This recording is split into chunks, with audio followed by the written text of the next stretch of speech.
You are listening to Practical and Woo by Mindset and Manifest. I'm your host, Eden, and I'm so excited to offer you this bonus series called the CBRDBR series. This side series is a forum for us to meet interesting guests with unique perspectives and gifts discovered from lived experiences that are both practical and woo.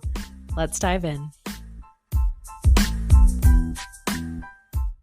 On this episode of the CBRDBR series, I'd like to introduce you to Laurin Wittig. Laurin is an intuitive healer and a mentor to those on or just beginning a spiritual path. She is the founder of the Heartlight Wise Women Circles, and she's an award-winning novelist.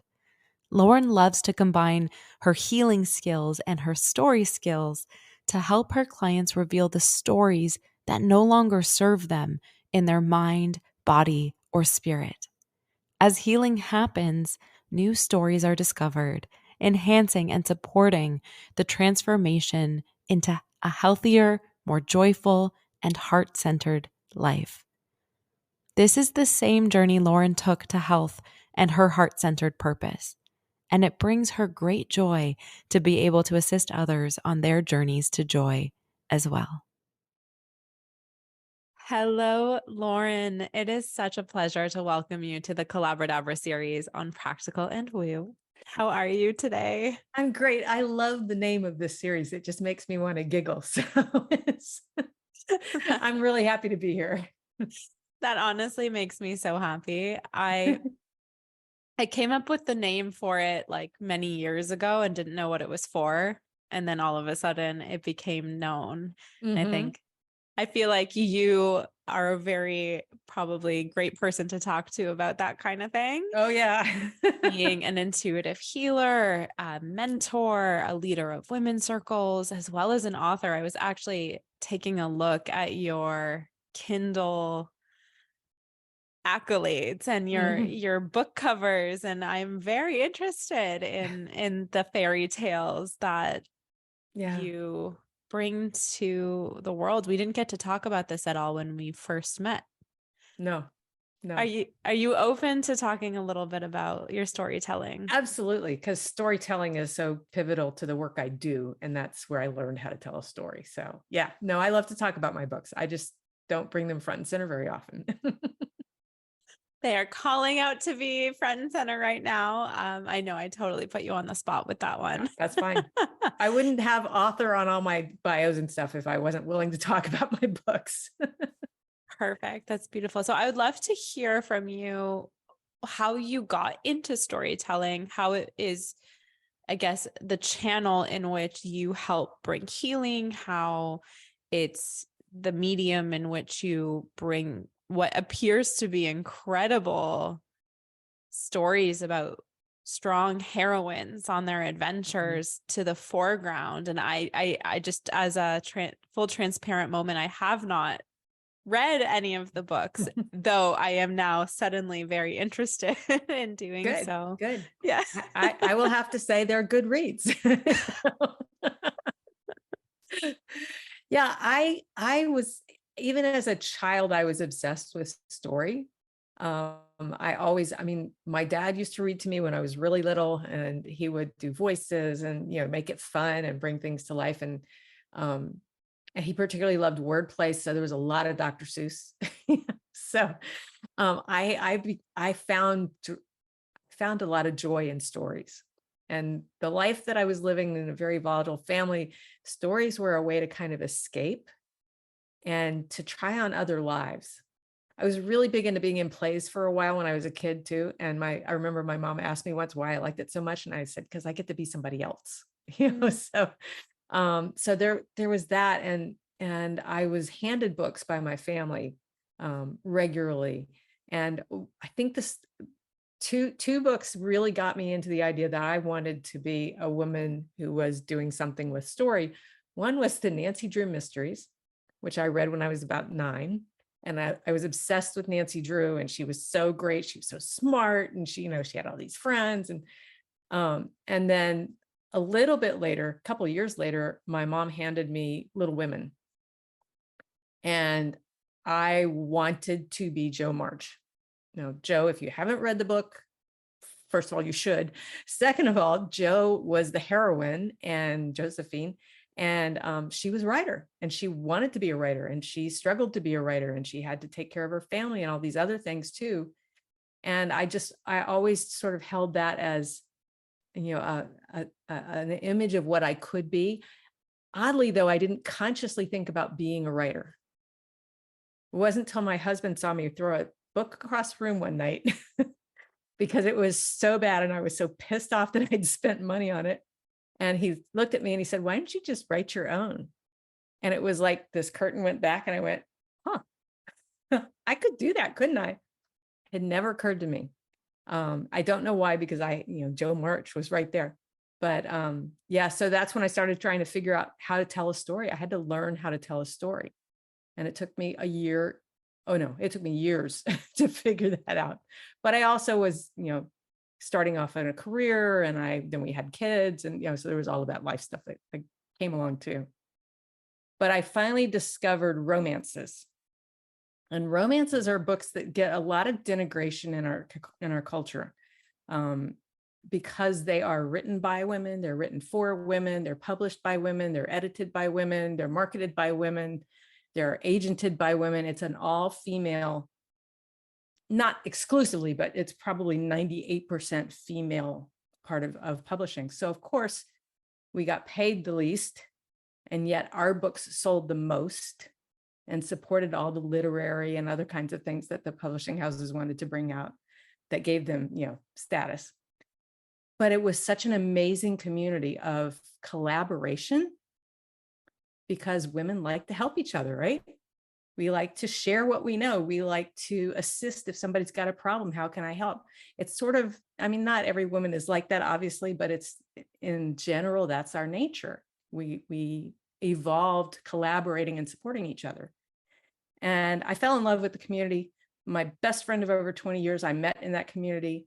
I am published because of that community. They taught me how to write a story. They taught me how to market it. They taught me how to be a professional about it. And so that's also sort of where I fell in love with women's circles. So a lot of my roots come out of those years where I was a working author. The books I tell are from my roots. My family, my mom's family is half Irish and half Scottish. And my books all take place in medieval Scotland, because that's the part that really is magical to me. I know Ireland's really magical too, but I wasn't exposed to that as much. And I chose the time period of about 1300, which, if you've ever seen Outlander. Outlander's a little bit later. I think that's 1600s maybe. But Braveheart came out after I had started writing this, but that's the era that I write in. It's right at the beginning of the 14th century. And I love it because there's not much written history. There are some documents from legal documents, that sort of thing. And there's archaeological evidence. But particularly for women, there's just not much written down about what their lives were like. And I have an cultural anthropology degree. So I love to play with culture. And I have, I'm not an archaeologist, but I had to study that as well. So I just brought all of these passions that I had together, and it all kind of ended up in that spot. Oh my gosh, that is so powerful. That's how I got there. Thank you for sharing all of that. There's so much substance to that share, from the reason why you started reading and immersing yourself into books and theater, and then realizing at some point, or having it reflected to you, that you could make your own story, and joining forces with a huge community of women and supporting each other. And I think that is all so nuanced and beautiful, and apropos to the topic of women's empowerment and women really allowing themselves and allowing ourselves to light the fire of our inner stories and our voices, and to attain and achieve power in a society that is really not set up for that. Right. is really oppositional. And obviously, with the advancements of technology and the global village and women's rights and all of these changing landscapes, there is more room to start building. But if you think about even money in the hands of women, in the 60s, I'm pretty sure you weren't allowed to take out a credit card. Nope. You weren't allowed. So even this like financial liberation, this ability to recognize I can be an author, Mm-hmm. right? That is a career of some sort that maybe it wasn't in your realm of possibility, because we often are not framed as women to be like, yes, I can do that. Or if we are, in my case, I am a lawyer by trade. Mm-hmm. And I remember the juxtaposition of being feminine and being a lawyer, and it actually presented itself very frequently. I was passed up on many job opportunities by different firms with the critical feedback that I used too much inflection in my voice. Well, who does that? I also dressed inappropriately, but I didn't. I wore a suit and I happened to be more of a curvy figure. Mm-hmm. So it was inappropriate. Well, men typically don't have curvy figures that look Right. inappropriate in suits. And so there was this blatant discrimination towards my femininity. And when I look around, it's like, wow, why are we suppressing that? Why are we suppressing that? Mm-hmm. And not to say like, it's of my belief that masculine and feminine exist in everybody, right? To different Yeah. degrees and spectrums. And it's not this black and white thing. It's a fluid thing, and everybody has access to all of it. But if we're suppressing this whole energetic kind of half, I don't know what Yeah. to call it, Yeah. right? Then we're suppressing so many gifts within ourselves Yeah. for everybody, men, women, and everybody in between. Yes. Yeah. And then we're incredibly out of balance. Yes, And look at our culture. I mean, I think you're up in Canada, right? I am. I'm in the US. We're a hot mess. We are, it's just we are so out of balance energetically, masculine, feminine, that men don't feel like they can express emotions. So we get violence, we get anger, we get the need to be powerful in terms of greed, because it's a way that they have an outlet for that energy that they don't know what to do with. Mm-hmm. And women, on the other hand, are paid less and don't get maternity leave or don't have childcare, and it's a silly way to live, and it's coming to a head, I'm happy to say. Mm-hmm. And it actually, I think it's contributing to the kind of ill health we all have, Mm. because our bodies, I work with people's energies to help them release chronic illness, pain, those, all of those things that the Western medicine only puts a Band-Aid on and doesn't really solve.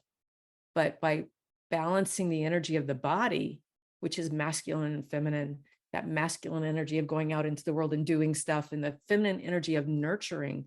And the first person that needs to be nurtured is the self. Mm. And so those balances are way out of whack, and people end up with chronic pain or chronic illness or allergies like I had, or, it's not good. We could be healthier. We're supposed to be healthy. Yeah, we're Yeah. supposed to be healthy, and the body is so wise, right? The body is so Yes. wise, but it's also a faithful kind of servant of our will and our minds and it's like, okay, If if you that's what, want to, yeah, if that's what we're going to do tonight, sit on the couch and eat Cheetos. Okay. if you want to stew in your own misery, I'm supporting. Like, there is so many times that I've in my recent experiences just had such thank you, body, for sticking through all of those choices, right? Right. Conscious or Right. subconscious, and everything in Well, between. and all of those choices serve us in some way. And many of the ones that are not so great for our body are soothing to us emotionally, even if they're not soothing to the body. So, Yeah. and we need a lot of that in the last few years, particularly. So it's nothing that I don't want to shame anybody. I don't want anybody to feel bad because they are not healthy. Our culture and our environment does that. It sort of, I don't want to say it imposes it, but it sort of pushes us in that direction to Mm. just, not take really good care of ourselves. And I don't exercise nearly as much as I want to even, and I don't want to a lot, so. Well, But I know that my body will be a lot happier and stronger if I do that, so it's, for yeah. sure. Yeah, there's also something to be said. And I also want to put the disclaimer that when we're using, gender normative language or healthy versus unhealthy, this isn't this isn't a Right. judgmental frame, right? This Mhm. is an invitation to consider, does this land for me? And if it doesn't, move on. Yeah. Yeah, But it's exactly. important to talk about energetics, and we have such a limited way of being able to access this language that we sort of are collaborating together to make a framework of what we do have access to in Mhm. this moment to relate Mhm. to our audience. So I do want to make that clear. If you are Yeah. feeling offended by anything that we're Yeah, saying, that's not the point. No, no, yes. that's So not the maybe intention. not the intention. See if there's a lesson for you. And if there's not, trust yourself in that. But what you're saying is incredibly astute and wise in terms of the body and the somatic wisdom that we have access to. And for me, it's really about, and I would be curious to hear your thoughts on this, but pleasure, even just seeing like making choices that someone else might have said is bad, but really Mhm. it's maybe it might not be so bad for you. It depends on Yeah. your belief around it. It depends on why your body is craving that. It depends on, the types of exercises that you might be Yeah. forcing yourself into. Potentially you would be better suited for ecstatic dance and yoga, and a Yeah. bodybuilder would tell you that you're not going to achieve any kind of, but Right. it's all about tuning into what works for you. So how has Yes. this come up in your practice and in your healing circles and working with clients? Almost without fail. I get some clients that come to me who have been working with other healers for a while, so they're a little more aware of their internal workings, if you will. Mm-hmm. But most of my clients are pretty new to this kind of work, and they don't have any sense of what's going on inside them. So Mm-hmm. they have not learned to listen to the kind voice inside, not the mean one. You don't need to listen to the mean one. That's your ego talking. But the kind of voice inside is your higher self or your spirit guides, or simply your body trying to let you know that it has some information for you. Speaking of not judging, I ended up in the ICU. My health was so bad. So I learned from it. Mm-hmm. So our bodies are always trying to tell us about, what's going on or what they need. We just don't, we've never been taught really how to listen. Mm-hmm.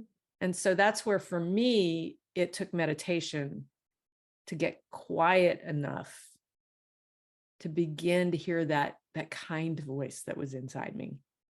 Um, and I still will beat myself up at times for not eating the perfect meal or not doing the exercise I said I was going to do, or my allergies will start to like try to creep in and I'm like, oh no, we're not going back there.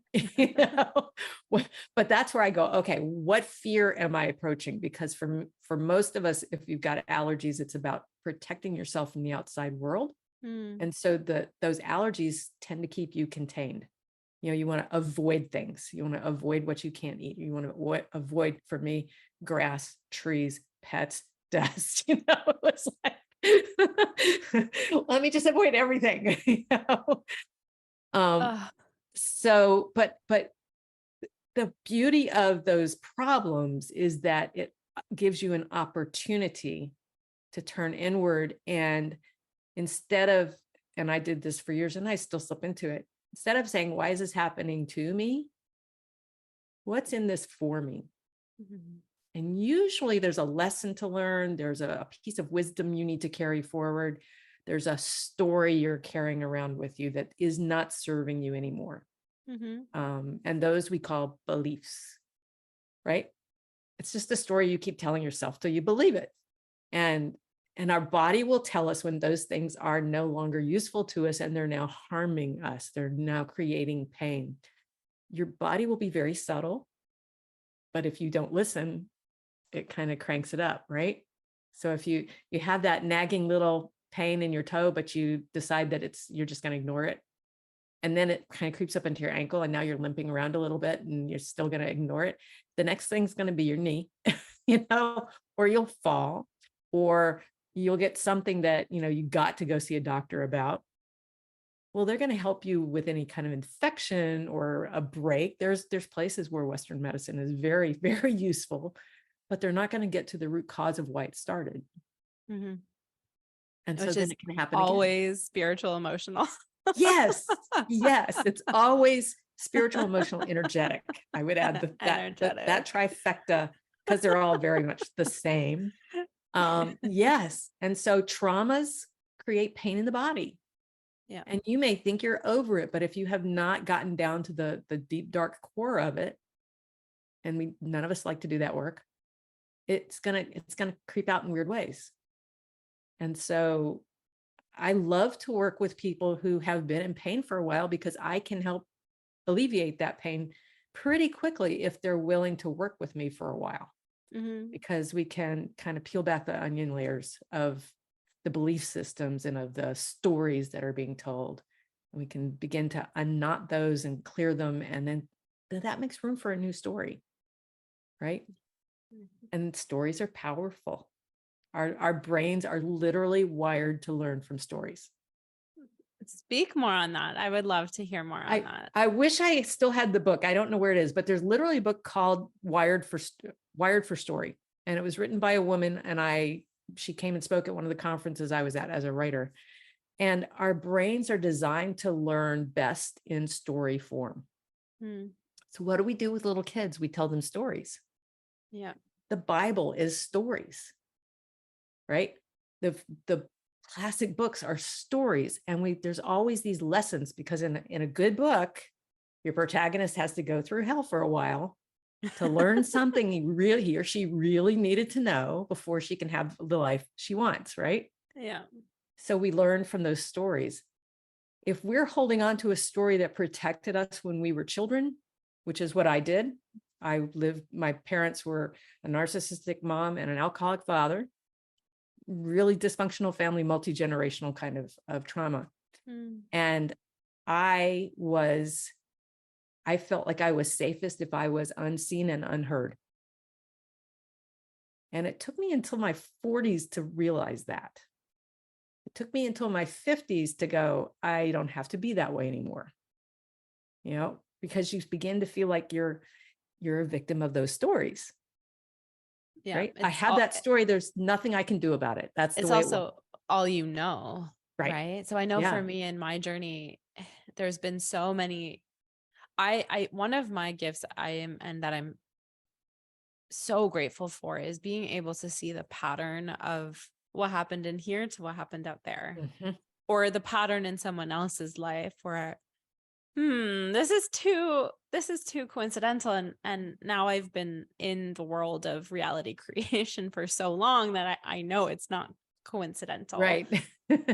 But I've always had that gift of correlative thought. And so to realize where we get trapped, to realize where we have taken on an identity often to protect us from something, whether it's in, a teacher in school, or a different adult, or a minister in a community, or a parent, or whomever, any authority figure who is riddled with their own human experience, right, will onload to a young mind and a developing mind a belief that then that young mind in their own little lens takes on. Right. I know that in the growing up process, though, it becomes inherently difficult to sometimes change those narratives that you have about yourself, which is the first step. Like, why am I a bad reader, for example?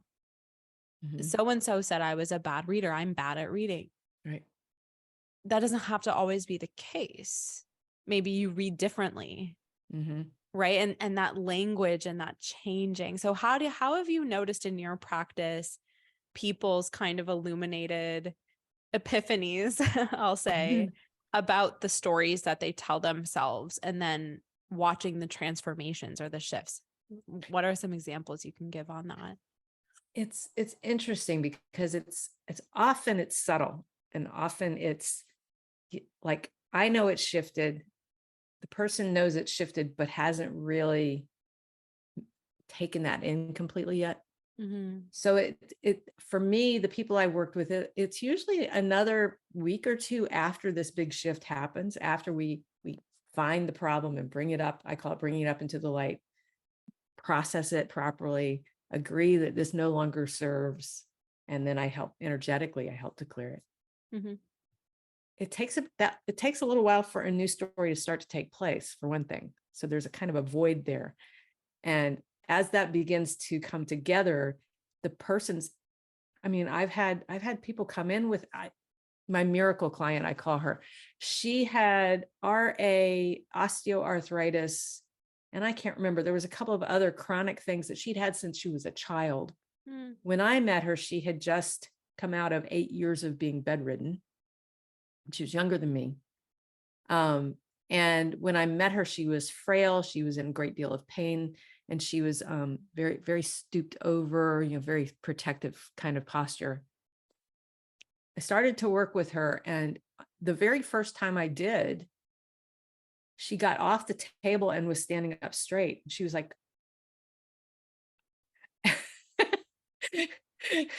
she had come in, she'd given me this little tentative hug because it hurt to move too much. And she got off the table, stood up straight, got this beaming smile on her face, and gave me a big hug at the end and walked out like she was in no pain. Now, we hadn't cleared everything, Mhm. because a lot of times it's layers. You got to go through the layers. So I continued to work with her. She actually said, I want to come like every 3 weeks for a while. And because she was like, I see the change. I want to make sure it sticks. So Mhm. we worked, and we kept finding things. And there was all kinds of weird things. Some she had brought into this life with her, which I find kids who have those sorts of things that show up so early. Like my son came in with food allergies, um, deathly food allergies. Um, they've brought that from other lifetimes. And we're finding a lot of us are bringing things in from other lifetimes to finally get them clear. Mhm. Um, but so she had done that, but she just had so many surgeries over the years. And it's one of my pet peeves, surgery. I'm not saying don't get it. I mean, it was absolutely necessary, but you need an energy worker to reconnect the energy the same way the doctors reconnect the muscles, the bones, the nerves, because that energy, if it's not flowing through there, the healing is very slow at best. Mhm. Sorry, that's a side. That's one of my little pet peeves. If you have surgery, get somebody to work on the energy too. But she's my miracle, because she really did. She came so far and was able to sleep through the night and all these things that she hadn't been able to do for decades. Mm. And it wasn't for lack of trying other things. Um, for me, when I experienced that myself, I had my allergies had gotten so bad, I ended up in the ICU Mm. because I was getting tested for allergy shots. And that was my wake up moment, that I could not, that had to be another way to deal with the allergies. And I found through my best friend, an energy healer, and in an hour, she was able to discover that my allergies were based on a belief that I should be afraid of everything in the world. You want to talk about locking yourself down? And I started to go, no, I'm not afraid of. And then I stopped and realized, yeah, I'm afraid of everything. I'm cautious about everything. I was hyper vigilant. I was always checking to make sure I was doing things right so I didn't get into trouble. And I was always worried that other people were going to do things that I'd get blamed for. So, Mhm. but that was my normal. I didn't know that wasn't the way everybody moved through the world until she labeled it for me, named it for me. And in that hour, I was able to release the energy of those fears. And she gave me some tools because there's still more fears that crop up. It's normal as a human to have fears. But my allergies are gone from that moment, gone. And I was in my mid 50s, late 50s by then. That's Probably mid unbelievable. 50s. That's so amazing. And So this yeah. podcast on this platform, it's important for me to really drive home the practicality of energy work and the Yes. practicality of woo, right? That's Yes. what the title I love is. that. The practicality of woo. So to our audience, right, who might be new to this realm, we are talking about things like coming into this world with stuff Past from past lives. lives, right? If some of this is feeling really out there for you, or if you're afraid of it for whatever reason, because that happens on And this I journey, resisted it for a long time. just lay it down, and take from this episode what feels in alignment. But I do want to know from you, Laurin, as an energy healer and someone who works in the energy body, what you stated about surgery is very interesting. And I would love to open up a discussion more about maybe the inner workings of what it is that you're doing and how you're helping someone with their energy body, maybe the mechanics of what a session looks like, so that we can peel the onion layers around that. A little bit slower too. I tend to dive right in. No, I love it. No, it's so amazing. I think for me, I have a personal hang up, and it's one of the reasons it took me so long to start a podcast of this nature, is because I do not like being dismissed because I can see ethereal things, or because I can access things unseen, right, and have seen the impact in my life. And you can probably speak on this as well. If you are playing in the realm of unseen things and the realm of energetics, you have to be a player in it in order to see the effect of it in your life, because that's how the whole mechanism operates. right. Your beliefs create your reality. Right. So the stories we've been talking about. Yeah. Dive in. You have to dive in. If you're curious at all to find empowerment through these mystical, ethereal realms, this is real stuff. And I'm so passionate about it, but really frustrates me when I invite skeptics. You're welcome to be skeptical. In fact, you should be skeptical, because you need to be able to discern intention. You need to be able to discern resonance for your own being, your own journey, your own story, right? So it's not about the skepticism.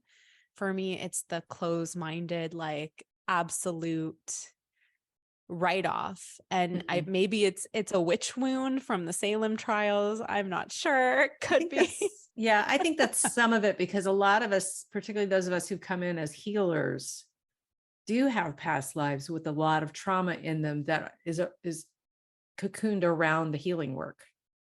And I certainly have a number of those that I know of, and every now and then a new one will crop up. It's like, damn, that's where that came from. Yeah, I was very resistant to this. My book career was just really taking off when I went to see a psychic at the same best friend who found me the healer. She said, "You got to come. He's so great. You got to go." And he told me that I had been a shaman in many lifetimes, and that I could be a shaman again in a year if I wanted to be, at which point I freaked out. Resistance. No, I can't. I'm a writer. I can't be a shaman. I'm a writer. I don't want to leave my writing. There was that. Down the road, I realized it's not an either or. It can be a both and. But the resistance wall went up really fast. But I was writing about people with the gifts that I was beginning to learn about before I knew about them. Yeah. So my very first novel, which was published in 2002, is about a healer who works with the energy of the body to heal it. And she uses her hands. And whenever I talk about my healing work, I'm always showing the palms of my hands. They're kind of like satellite dishes for me. I can feel energy in them from the person I'm working with. And that doesn't matter if they're right here in my office or we're on Zoom like this. I can feel it because energy works that way. If you want to understand that, go study quantum physics. I don't have time for that. I have experienced it. I know it works. But so when I'm working with the energy, it is interesting that, I was so resistant, but I already knew somewhere deep inside, because I'd been fascinated with healers in science fiction and fantasy for years.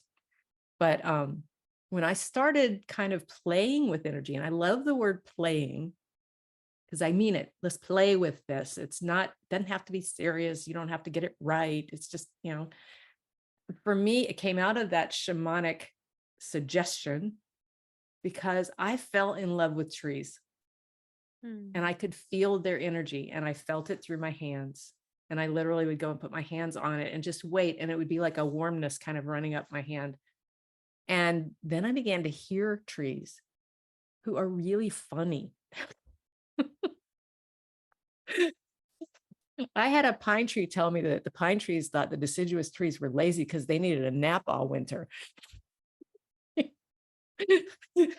And that's, you tell people that and they're like, oh, well, she's just making that story up. But no, I experienced it. I heard this in my head, and I say I hear it. Perceiving it is probably a better word, but I tend to use the five senses language, but it's all an internal understanding, knowing. But that led me just to keep exploring energy. And then I did have, I had that experience with the healer, and I began to meet other healers, and I wanted to learn how to do it. Can I do it? I could feel the trees. Maybe I could do some of this work too. And so I began to take some classes, and lo and behold, I have all those gifts that I had been writing about for years. And I actually went back and read the last trilogy that I wrote, where each heroine has a metaphysical gift. And I started writing it before I saw the psychic who told me I'd done a shaman. And the way I describe their gifts is exactly the way I experience them now. Wow. And I just kind of blew my mind when I realized that. So, but it's just about playing. Energy is everywhere. We are all made of energy. Our cells are held together by energy.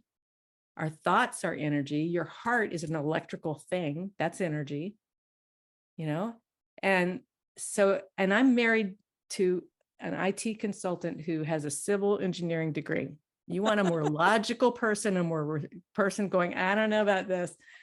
I'm married to him. And I can't tell you how many healers I've met who are married to similar kinds of guys, which creates this nice balance, right?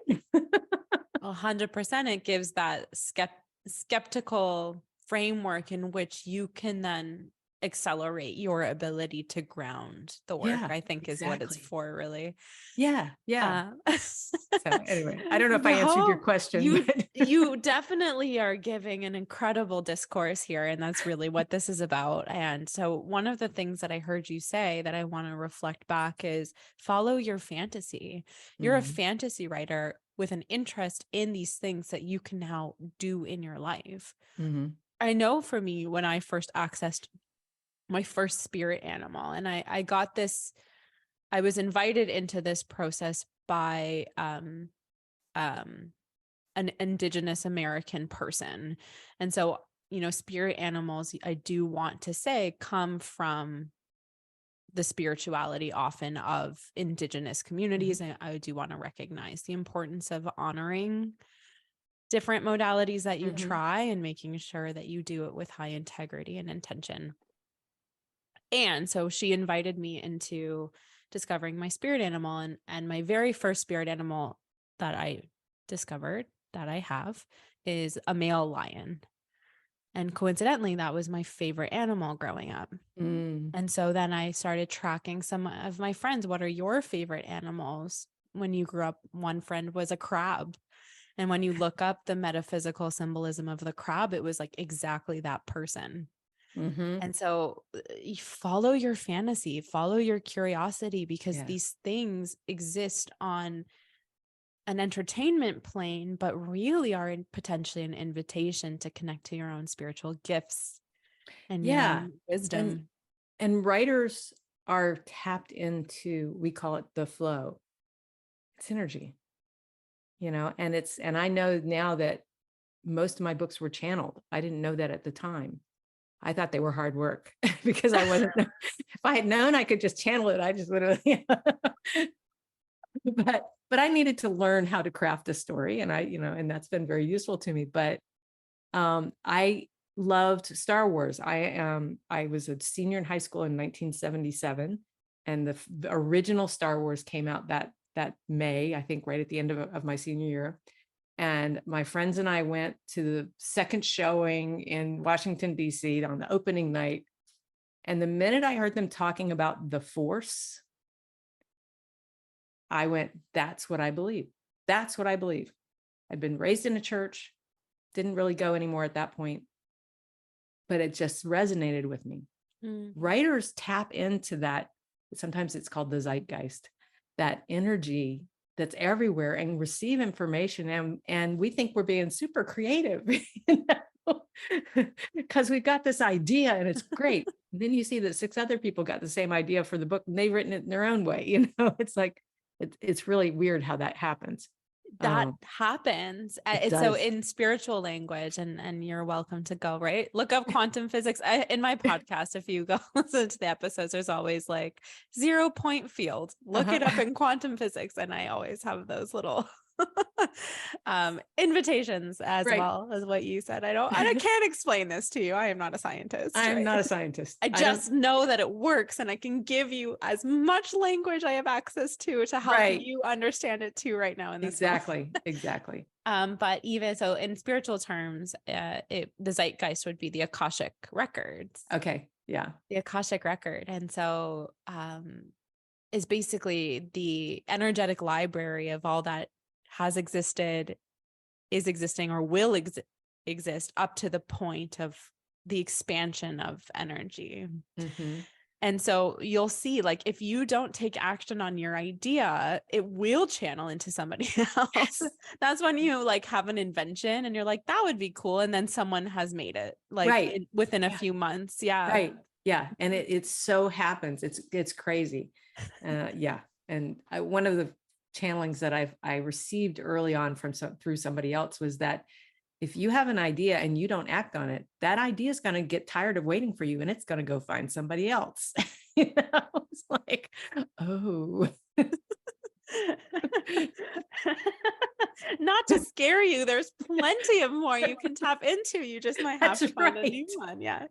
I know, but when you get a really juicy one and you're not acting on it, and then you remember that, it's like, ooh, I got to get on that one. It's just a little motivation. Just the best kind of motivation. But so they say Albert Einstein, so he used to do these thought experiments, which was essentially meditation, where you slow your mind down enough. And he was able to conceptualize within a couple of years what scientists at that time needed decades to put out. And in his work or in some of his writings, you can glean notions of him tapping into this record or the zeitgeist of, well, it was whispered to me, or it was downloaded to me. And so I know that channeling is incredibly important to you in your work, tapping into guides and I feel like we've laid some practical groundwork enough to stretch the audience a little bit into these realms. So how do you with us? How do you feel about having discourse around these subjects? Oh, I love to talk about these things. Absolutely love it. Yeah, I absolutely do. I mean, my life is why and where it is because of my connection with my personal guides. And they have been very patient with me for a long time.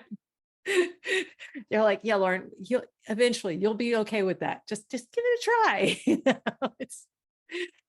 But I teach everybody I can think of how to communicate with their guides. It's one of my passions because it has been so transformative to me. And the first thing is, what are guides? I always forget that part. But I'm teaching a workshop this weekend, so I've been refreshing my memory of the order of things. I'm not a linear thinker, so I have to like remind myself of what order things should happen in. But guides are simply, it's spirit, it's energy. And they tend to take a form that is familiar to us because humans like to be able to categorize, quantify, name those things that are in our life. That we do it all the time. We need to know what the name of that thingamabob is so that we can figure out where to go get it, if we need Even another if it's one. even if it's a thingamabob. Even if it's a thingamabob, a what you call it, a who's he what's it, it's like so. So what I find is that most people, their guides will present in a form that they're familiar with. So in this country and much of the world, Christianity is a very strong part of the culture, whether you're Christian or not. You've all seen pictures of angels. And some maybe in a religious context or maybe just in a tchotchke shop. They're just angels everywhere. So it's not uncommon for people to identify their guide as an angel. I have some that have presented themselves to me as angels.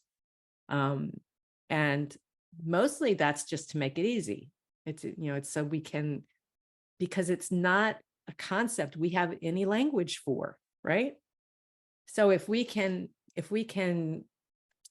put a shape on it, a name on it, a species on it, because we have power animals and mythological animals and that sort of stuff too, then we can relate to that. We can look it up on the internet and see a picture of it, that kind of thing. We can understand basically what an angel is or what a dragon is, or what a lion is, and just with channeling, the channel is important because the only information that can be used, this is related to that. So if I'm channeling the circle of light, which is the group of spirit that I channel, and channel just means I allow them to speak through me. But they only have access when they're coming through me to the vocabulary I have, the metaphors I have, the experiences I have. So the channel limits a bit what messages can come through, which is, I think, why there's channeling is exploding everywhere. It seems like everybody knows a channel now, which is great. But guides are really meant to be helpers. They are part of spirit that has agreed to stay on the other side of the veil, or however you want to describe, the unseen, to assist you in your life. And the way it's been explained to me, we make contracts with other spirit when we're on the other side, and sort of a life plan for what we want to learn here or what we want to clear up here in this lifetime. And so these are guides, these are parts of spirit that have agreed to help us on that journey. I have collected so many over the years that I actually refer to my guides collectively as all y'all. I love that. All y'all. All y'all. Just all y'all, come on in and help me with this. I grew up in the deep South, so it was very comfortable for me. But I have guides, different guides for different things. And that's the other thing, is people see angels or archangels, and they think, oh, that's something that's above me. That's something that I shouldn't ask. I shouldn't impose on that being with my own earthly needs. And that's not the point. The point is they're here to help you in whatever way you need. And most of us need a lot of help in the earthly realm, in this business of being in a body. And so my favorite one to share, I may have shared this with you when we talked before, but a friend of mine was redoing her house, and she had somehow come into contact with an angel named Sorel, who was helping her to source the materials that she needed for her new kitchen. And Sorel would just kind of drop a catalog in her hand or pop something up on the internet when she was on the computer, or give her an idea and the place to go. I was like, oh, I need somebody like that. I hate to shop. And so Sorel offered to work with me too, because they can be in multiple places at the same time. And she is one of my favorite guides now, because I hate to clothes shop. And for some reason, I always seem to need clothes. And so I will say to her, the very first time after she said she'd work with me, I said, okay, I'm gonna try it and play with it. Why not? And I said, Sorrel, I'm going on a hiking trip and I need a new pair of hiking pants. And I want the kind you can roll up into crops or have them as long pants. And they need to be, easy wash and wear. And I had all of these parameters. And I'd been shopping for 3 months for these things. And I need to shop in case you didn't get that the first 3 times. And I said, just go see if you can find something for me and let me know when you do. And then I just kind of let it go.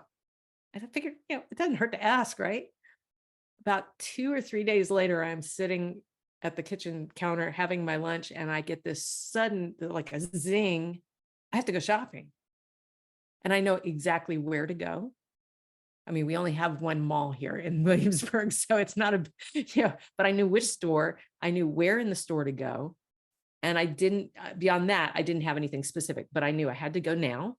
And I had to go, to that store, back to the left-hand corner. So I do. It takes me about 15 minutes to get there. And I walk into the store and I walk to the back and there's a sale rack right there. And I'm like, And I look at my size and lo and behold, there's hiking pants there. And I do a little flip through it. Lo and behold, there's exactly what I want in my size on sale. And they had it in 2 colors. So I bought 2 of them. Your energetic personal shopper. That's what I now I have a couple of shopping, things, asks out there right now that I'm just waiting for some feedback on. This morning, I ordered some old fashioned Keds. I just want some basic Keds sneakers to wear around, and I can't find them anywhere. So I was like, that's what I want. Just this canvas white, just simple. She'll find them or she won't. If she doesn't, I'll never hear about it. But if she does, I'll get a sudden urge to either go to a website or go to a store or, so it's nothing is too small. I love that though. I love the playfulness of your guides will help you with everything. People make this assumption that you have to be so serious and have serious things to do, but you're playing in the playground. How fun. It's like as if we're in a Sims game and you're like, I want to dress my avatar in the cargo pants. Right. Here's a special magical way I can accomplish this. And then like, how much more amazing does it feel to be living your life, interacting with the unseen in this way, to be able to have such a beautiful, playful story like that. Playful. Yes. It's so fun. Yeah. I mean, that's the thing that I think a lot of people get hung up on with guides is that, I mean, because some people have Jesus for a guide, that's can be a little intimidating, but they're just there to help. They want to help. It's like you have this, I don't want to call them staff. You have all of these people around who would like to help you, but you haven't allowed them to, and the easiest way to allow is to ask. Sometimes we kind of ask without realizing we're asking and things start to appear. But if you really want to be, let's get this job done, you ask for their help. And you don't have to know specifically. I mean, I know that Sorrel likes to shop, so, but I mean, I have so many, I will just say, whoever can help, here's what I'm struggling with, or here's what I would like to manifest if you would help me do that, that kind of thing. And, I look back at my life and realize I've been doing this far longer than I realized, because I can see all the things I was really passionate about attaining in my life. The kind of school I wanted to go to, the kind of life I wanted to have, even the dogs that we've had, they have appeared. I have without realizing I was asking, I would make a list. I want this, and this. And then that dog showed up, at the pound with all of our things. I mean, it's really, looking back, it's amazing the synchronicities of what I was asking for and them appearing very rapidly for us. And it's just been this house we live in. We need to live somewhere with good schools, driving distance to DC because my husband wanted to continue working there, but we needed to get our son out of the pollution of the city. And I had always wanted to live in a small town with a college. We have the College of William and Mary here, which is a very prestigious college in the US, and we have museums. So there's an academic, there's an intellectual life here, there's a cultural life, but it's this lovely small town feel to the place. And it just, once we let go of, we have to be in the DC area, and say, what if we could just, what if you were able to come to DC a couple days a week and then be at home the rest of the time? Once we let go of that boundary, everything fell into place. In 13 months, we sold our house before it went on the market. We found an apartment right where we needed to so the kids could finish school. We found an apartment down here right where we needed to so they could start in the school they were going to be in. And then our house was built in lickety split time. I have full body chills. I love this so much. Yeah. Oh my goodness. I have a friend of mine. We often would talk about, I haven't spoken to her in a while, which is why I'm using past tense there. I have to call her after this. Yeah. We would do a lot of these sessions where we would be talking about what we're manifesting and what we're creating in our reality. And when something would happen for her, she would always say, high five my guides. Uh-huh. And I love this. This is the same playful energy of working with guides that I received when communicating with her. And so I'm having these really sweet flashbacks coming up now. Well, and that gratitude is really important, because I say thank you all the time. I have a standing request with my guides for easy left turns. And every time I get one, I go, thank you. Or can you hold that light for me? Thank you. Love that so much. My goodness. It just helps to raise the vibe even more if you can, just have a little gratitude and thank them. Everybody likes to be thanked for doing a good job, right? For sure. Oh my gosh, it's so exciting. I love this topic of conversation. I do want to bring up the nuance and the importance of free will. So guides, from my experience, will not work with you unless you specifically invite them to do so. And so I want to hear from you, Laurin, what that process might look like for someone, and someone who might be a little bit wary or shy or intimidated to connect to guides. Maybe let's break down a 411 of what that experience might or could look like. It's, well, for me, it happened first in meditation. That's where I met my first guide. And I have a very noisy head. So I had to learn to get quiet enough to begin to hear that gentle voice I was talking about right early in this conversation, but then also to allow for other experiences to come in. And that's where I met Golden Eagle Woman is her name. And she was very quiet. She didn't really say anything to me. She just kind of led me in I don't know, in places in my head, I guess. But she was the beginning, and it was such a gentle relationship. There was no pressure to do anything, with or for her. She would just show up every now and then in meditation, kind of like, hey, I'm here, And then I began to learn more about how to work with guides from my teachers and the internet and YouTube. And, there's a lot of places you can learn about it. But, and so then I began to ask, for things at that point. I think Archangel Michael had already showed up through my friend who channeled him, because that was my first experience with a guide, like in your face kind of guide. But Golden Eagle Woman was the first one who really showed up for me. And I just got more and more comfortable with them. And I think I wasn't overawed by it.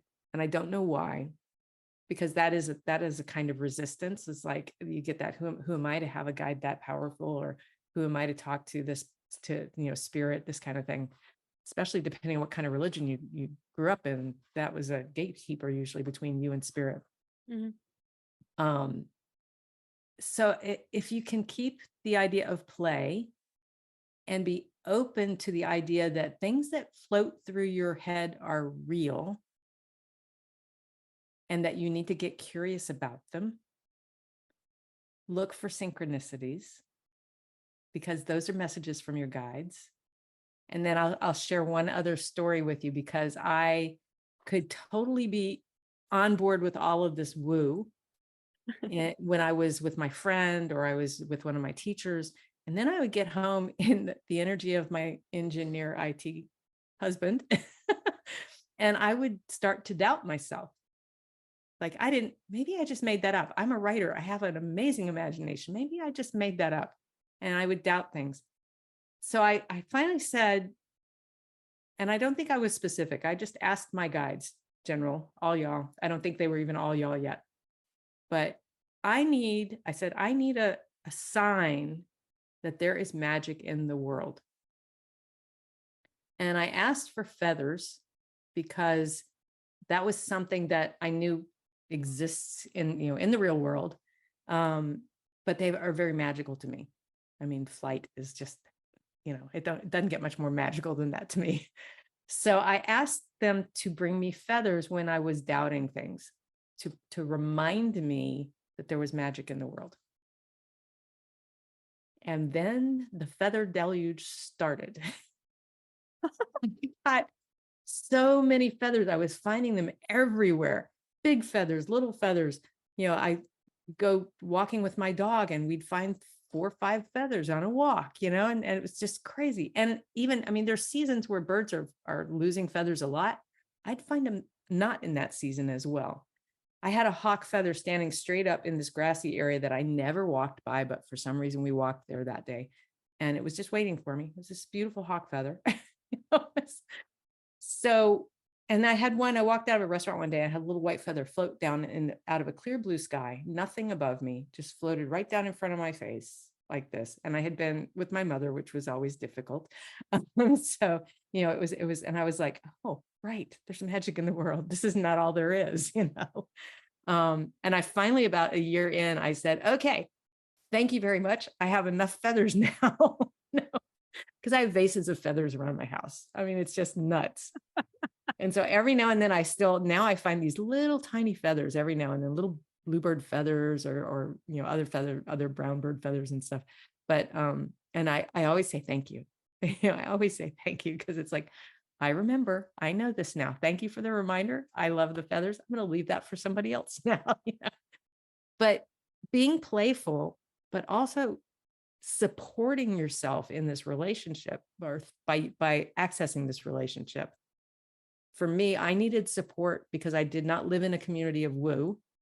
I do now, but I needed support in remembering who I really was, what was the truth that I was becoming aware of in the Muggle world. I needed something to come into that world and just remind me. And I would light up every time I saw one. So when you light up, you're raising your vibration, smiling, laughing, feeling joy. So every time I saw a feather, I lifted my vibration up until eventually I got to where I lived at that higher level. And now I live at a really high level. So get playful with them and ask for help.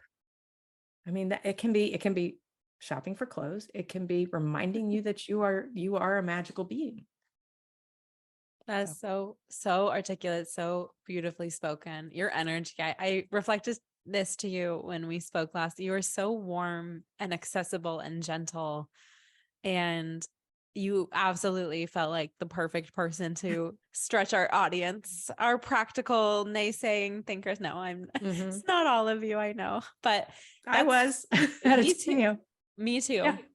But that's the goal here too, right? To ground the woo, ground the spirituality and ethereal realms so that people have portals to be fulfilled.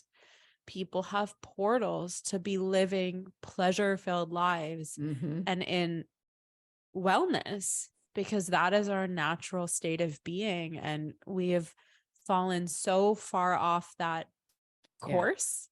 That's part of the fun, though, of coming back to it, discovering it for yourself, figuring out how you fit into the cog of the mysticism and helping to do the inner work, which is just as important, if not more important, than your day job.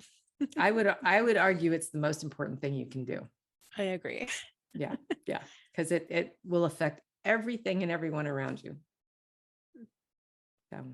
Inner work is intimidating at first, but there are so many people like me and you out there now who are in supportive positions as healers and mentors and coaches, that you don't have to do it by yourself. Mm.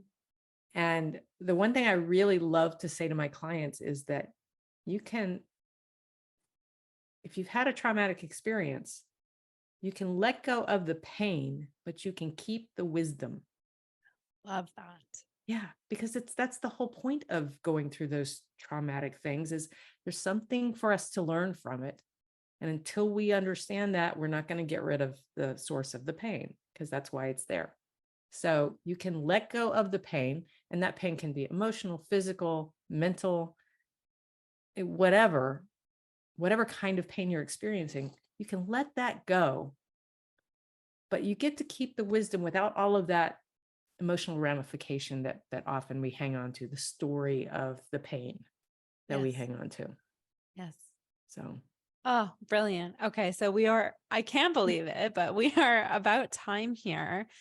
I do want to give you, I do put my guests on the spot here. The last kind of sentiment.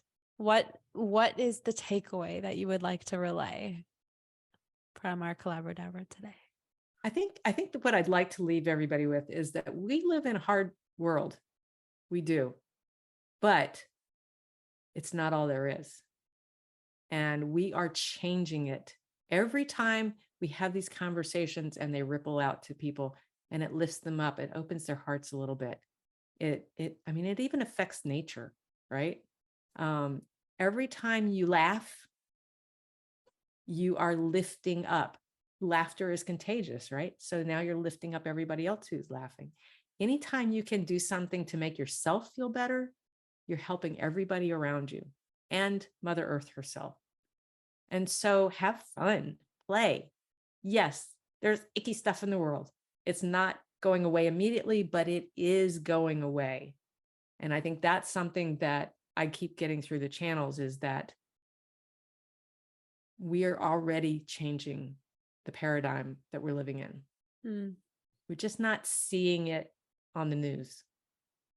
But there is a tidal wave of hope and joy and understanding that there's so much more to the world than greed, and that balance is where we need to be. And so we're moving in the right direction. And I just want everybody to remember that, because it can get overwhelming in the muggle world. And I just see so much reason for joy. And I want everybody else to start seeing that too. Yes. Good. I am celebrating you and that and everybody listening. Laugh, be in joy, play, because it's working. That's what I Yes, heard you say. it is working. It It's is working. It's not always obvious because we're not fed the good stuff the way we're fed the bad stuff. So have some trust and belief and tell a better story. Yes. You know?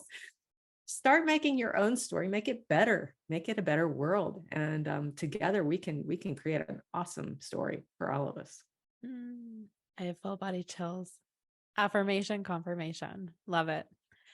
If you are interested in hearing, knowing, learning more about Laurin, I will ensure to duly put all of the necessary links in the show notes of this episode, so you can find that in the description.